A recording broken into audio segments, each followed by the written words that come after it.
ঈমান আনার কারণে পুরস্কার কি হতে পারে, ইসলামকে পছন্দ করার কারণে কি উপকার হতে পারে।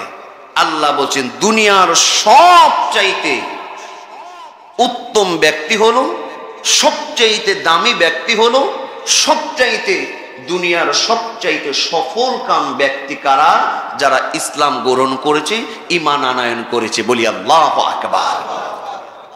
এটা কোনো মোল্লার কথা নয়, কথাটা আল্লাহর। আল্লাহ রাব্বুল আলামিন সূরাতুল বাইয়িনার ৭ এবং ৮ নম্বর আয়াতে তিনি বলেন, ইন্নাল্লাযীনা আমানু ওয়া আমিলুস সালিহাতি উলাইকা হুম খায়রুল বারিয়্যাহ জাযাউহুম ইনদা রাব্বিহিম জান্নাতু আদনিন تجري من تحتها الأنهار خالدين فيها أبدا।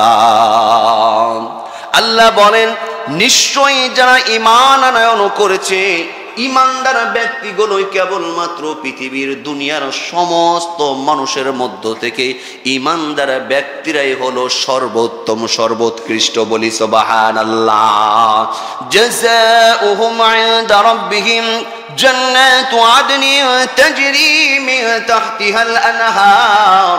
এই ঈমানদার ব্যক্তিগুলোকে আল্লাহ রাব্বুল আলামিন চিরস্থায়ী ঠিকানা তাদের জন্য তেমন একটি জান্নাত তৈরি করে রেখেছেন, যেই জান্নাত আল্লাহ পাক তাদেরকে দিবেন।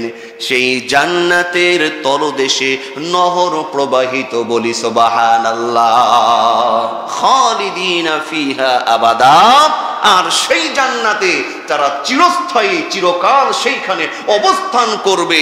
ফিহা আবাদা, সেইখান থেকে অন্য কোথাও যেতে মনও চাইবে না, আল্লাহ পাক যেতেও বলবেন না। বলি আল্লাহু আকবার।